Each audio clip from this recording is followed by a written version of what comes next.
Hi friends, ఈరోజు topic వచ్చి ఇంత ప్రమాదకరమైన పరిణామాలు ఎందుకు జరుగుతున్నాయి, ఏసీలు ఎప్పుడు ఎందుకు పేలిపోతాయో మీకు తెలుసా? మనం వీటి నుంచి ఎలా జాగ్రత్త పడాలి, ప్రతి ఏసీ యూజర్ తప్పకుండా తెలుసుకోవాల్సిన ముఖ్యమైన విశేషాలు ఉన్నాయి. ఈ వీడియో స్కిప్ చేయకుండా లాస్ట్ వరకు చూడండి. నిరంతర వినియోగం.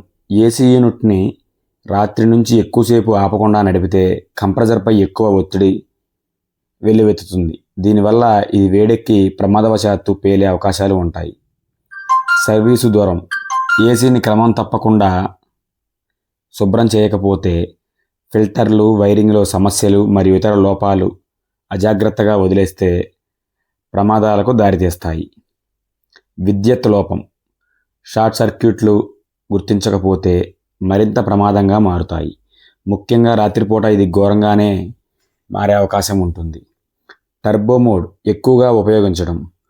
టర్బో మోడ్ ద్వారా ఏసీని నిరంతరం నడిపితే సిస్టంపై అదనపు ఒత్తిడి రావడం వల్ల వేడెక్కడం జరుగుతుంది.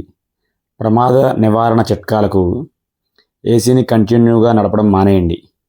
పాత యూనిట్ను నిరంతరం ఆపరేట్ చేయకుండా టైమర్ లేదా ఆటో షట్డౌన్ మోడ్ ఉపయోగించండి. ప్రతి 15 రోజులకు ఒకసారి ఫిల్టర్ను శుభ్రం చేయండి. వైరింగ్, ప్లగ్, షార్ట్ సర్క్యూట్లకు కాలానుగుణంగా పూర్తి సర్వీసింగ్ చేయించండి. టర్బో మోడ్ను తరచుగా ఉపయోగించవద్దు. యంత్రంపై అధిక ఒత్తిడిని తగ్గించండి. స్ప్లిట్ ఏసీలో 2 యూనిట్లను శుభ్రం కూడా చేయండి. లోపలి యూనిట్తో పాటు అవుట్డోర్ యూనిట్పై కూడా తగిన శ్రద్ధ ఇవ్వాలి. నిర్దిష్ట సంఘటన ఉదాహరణ: ఉత్తరప్రదేశ్ ఫరీదాబాద్లో ఏసీ పేలి 3 మృతి చెందిన సంఘటనలో కుటుంబం 2వ అంతస్తులో నిద్రిస్తున్న సమయంలో షార్ట్ సర్క్యూట్ లేదా నాన్ స్టాప్ ఆపరేషన్ వల్ల ఈ ప్రమాదం జరిగిందని భావిస్తున్నారు.